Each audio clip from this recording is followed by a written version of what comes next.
Привет, друзья! Сейчас послеобеденные новости Германии и Европы. Сегодня кратко расскажу о большом пакете декабрьских изменений правительства канцлера Фридриха Мерца. Он затрагивает пенсионные выплаты, работу Deutsche Bahn и новые льготные кредиты для строительства энергоэффективных домов. Есть и другие главные события. В Германии опубликовались свежие результаты опроса института ИФА по пенсионному пакету, который продвигает правительство Фридриха Мерца. Люди высказались о том, насколько справедливы новые правила для молодежи и старших поколений, и результаты оказались нетипичными. А также появились данные о реальных зарплатах. В ряде отраслей они выросли сильнее, чем инфляция, и Федеральное статистическое ведомство привело конкретные цифры по секторам. А авиакомпания Люфтганза представила обновление сервиса. Компания меняет планировку салонов, меню и условия на коротких и дальних рейсах. И руководство объяснило, зачем вводится такой заметный шаг.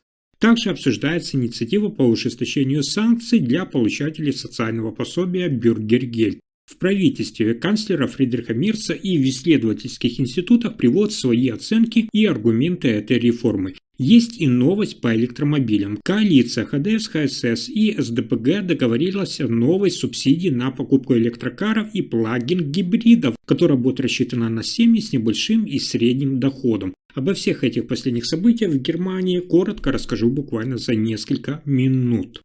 Итак, в Германии с декабря вступают в силу важные изменения, которые коснутся пенсий, поездов и строительных льгот. Пенсионеры больше не будут получать выплаты наличными, все деньги будут переводиться напрямую на банковские счета. Те, кто не успеет оформить перевод, могут столкнуться с задержками. Дополнительно людям с инвалидностью пересчитают доплаты, а часть граждан автоматически получит больше денег. Deutsche Bahn вводит новый зимний график, на многих маршрутах изменится расписание и стоимость билетов. Пассажирам советуют заранее проверять время отправления, чтобы поездки прошли без проблем.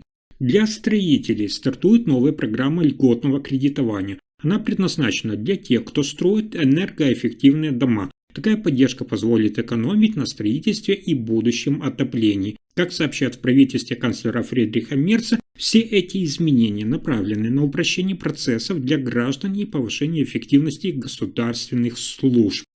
Следующая новость – одна из самых важных по реформам, которые собирается принять канцлер Фридрих Мерц. В Германии прошел опрос, который устроили по поводу нового пенсионного пакета, который должны проголосовать. Оказалось, большинство жителей считают, что нынешние предложения несправедливы по отношению к молодежи. Среди старших поколений, то есть старше 70 лет, 69% сочли, что новые правила – это слишком большая нагрузка на молодых. В целом, по всей стране 59% опрошенных выразили сомнения, по их мнению, план несправедлив.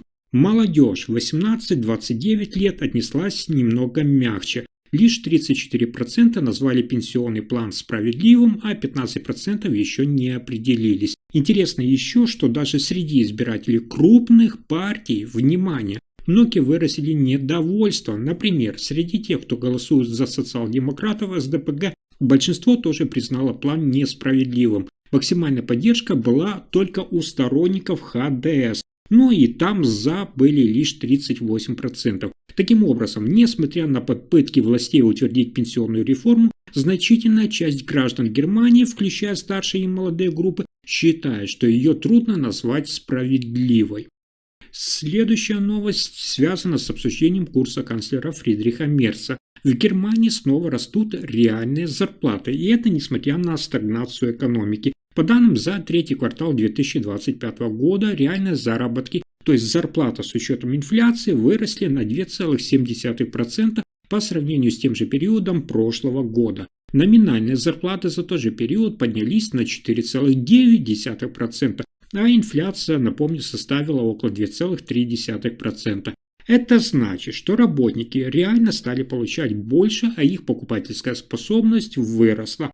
Рост зарплат, заметьте, не во всех отраслях одинаково. Наибольший рост внимания получили работники образования, финансовых и страховых услуг, а также сферы информации и коммуникаций. Там зарплаты выросли в среднем на 6-7%. Зато в строительстве, торговле, обслуживании и гостиничном бизнесе рост был слабее, иногда едва превышал инфляцию. Эксперты считают, что повышение реальных зарплат – это хорошая новость для миллионов работников. Это поддерживает внутренний спрос и дает людям больше денег на жизнь. Однако важно понимать, до 2025 года, внимание, реальные заработки много лет шли вниз, и только сейчас, спустя годы, они вернулись на уровень 2019 года. То есть те, кто страдал от потери покупательской способности, частично наверстывают упущенное.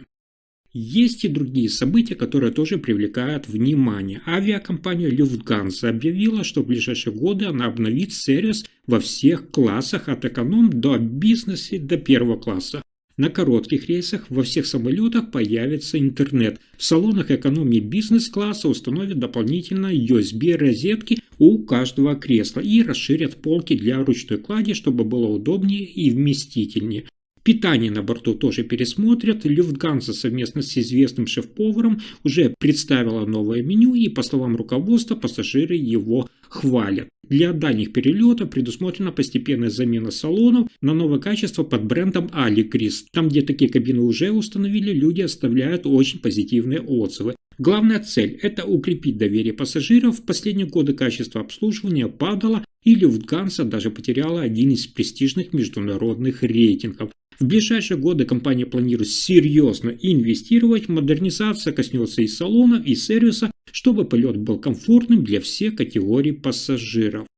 И это только начало. В Германии подавляющее большинство жителей поддерживает планы правительства ужесточить санкции для получателей бюргергельд, то есть социальной помощи для нуждающихся. Согласно исследованию института ИФА, многие считают, что тем, кто не выполняет обязательства по поиску работы, отказывается от предложений или игнорирует встречи с ведомствами, можно сокращать выплаты. Опрос показал, что в целом граждане Германии находят разумным сокращение поддержки примерно на 30% в таких случаях. Также заметен спрос на то, чтобы тем, кто берется за работу, позволили сохранить больше заработка, не теряя сразу значительную часть пособия. Эта позиция совпадает с инициативами действующего правительства Фридриха Мерца. В коалиции уже обсуждают реформу, которая усилит принципы требовать и поддерживать. Те, кто не ищет работу, лишатся части помощи, а тем, кто готов работать, создадут новые стимулы. Тем не менее, среди экспертов и правозащитников отмечается осторожное замечание. Слишком строгие меры могут негативно сказаться на